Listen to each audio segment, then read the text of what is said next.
नमस्कार मंडळी.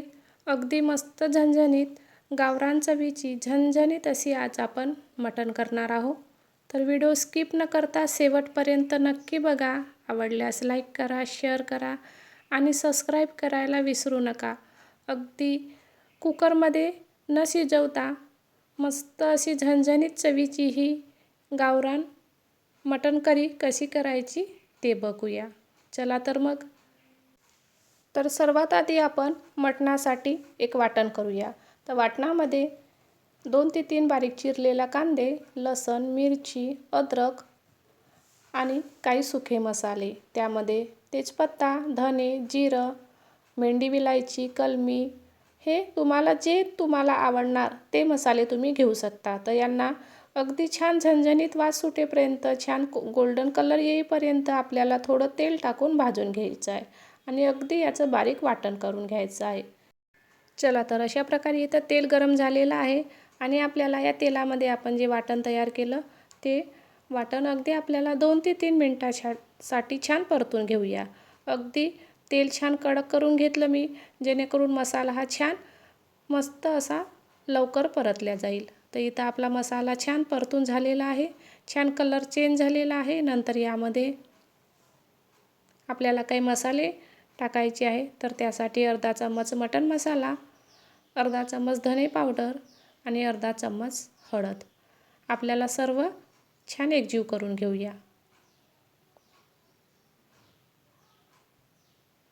तर नंतर यामध्ये मी जवळपास 2 किलो मटण करत आहे. तर त्यासाठी अशा प्रकारे ह्या मोठ्या चमच्याने 2 चम्मच तिखट टाकलेलं आहे. 1 किलोला 1 चम्मच अशा प्रकारे माझा प्रमाण आहे. तर यामध्ये आपण जे वाटण केलं त्या वाटणाचा पाणी टाकत आपल्याला हे मसाले छान परतून घ्यायचं आहे. तर अशा प्रकारे वाटणाचा थोडा थोडा पाणी टाकत मी संपूर्ण मसाला छान भाजून घेत आहे.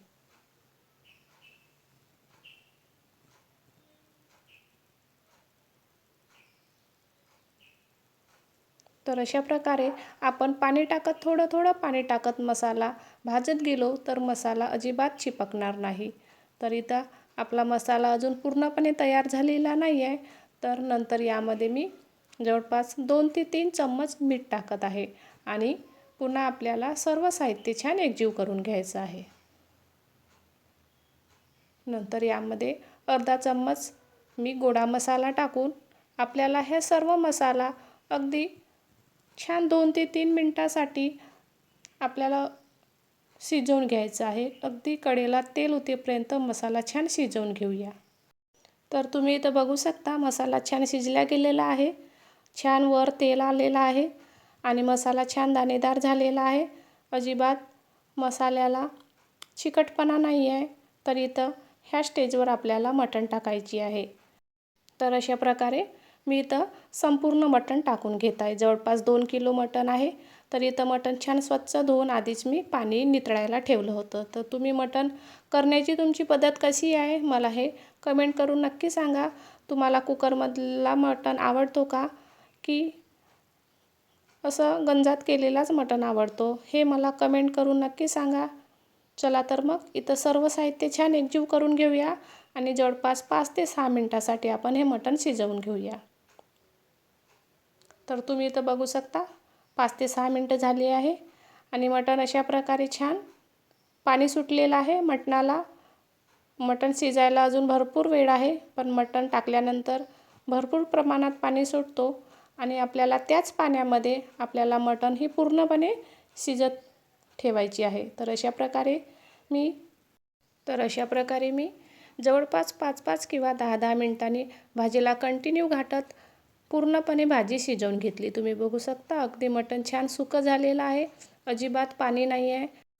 तर अशा प्रकारे मटण शिजवल्यानंतर मटण अप्रतिम लागतो, खायला मस्त झणझणीत लागतो.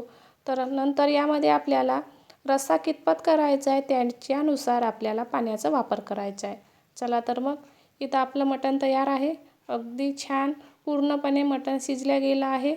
नंतर यामध्ये मी छान बारीक चिरलेला कोथिंबीर टाकून घेणार आहे, कारण आपण आधीच कोथिंबीर टाकलं तर छान त्याचा फ्लेवर भाजीमध्ये उतरतो. तर अशा प्रकारे मी आधीच कोथिंबीर टाकून घेतलं आहे. नंतर पुन्हा आपल्याला हे छान जवळपास 5 ते 10 मिनटासाठी भाजी पुन्हा शिजवून घ्यायची आहे आणि नंतर यामध्ये आपण पाणी टाकणार आहोत.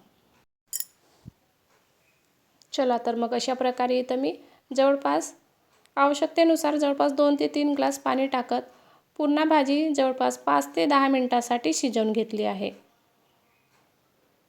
तर अशा प्रकारे अगदी इथं आपली भाजी तयार आहे. मस्त झणझणीत असा मटण करी तयार आहे. तुम्ही बघू शकता पाण्याला छान उकळी आलेली आहे. आपल्याला पाणी टाकल्यानंतर जवळपास 5 ते 10 मिनटासाठी पुन्हा भाजी छान शिजवून घ्यायची आहे. आणि अशा प्रकारे तुम्हाला रस्सा कितपत करायचा आहे, किती दाटसर ठेवायचा आहे, किती पातळ करायचं आहे, त्यानुसार पाण्याचा वापर तुम्ही करू शकता. तर इथं आपली मस्त अशी झणझणीत मटण करी तयार आहे. अगदी पूर्णपणे छान भाजी शिजल्या गेली आहे. नंतर सर्वात शेवट पुन्हा मी थोडं कोथिंबीर टाकून घेतलं आहे आणि थोडं पुन्हा पूर्णपणे असा वर तेल आलेला नाही आहे, त्यामुळे मी पुन्हा जवळपास 5 ते 6 मिनटासाठी भाजी पुन्हा शिजत ठेवत आहे. तर तुम्ही बघू शकता आता मस्त असा वर छान तेल आलेला आहे.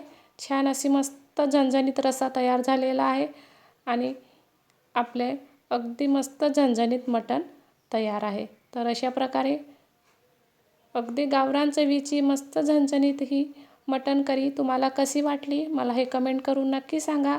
आवडल्यास लाईक करा, शेअर करा आणि सबस्क्राईब करायला विसरू नका. चला तर मग पुन्हा भेटूया अशाच एका नवीन व्हिडिओसोबत. तोपर्यंत बाय.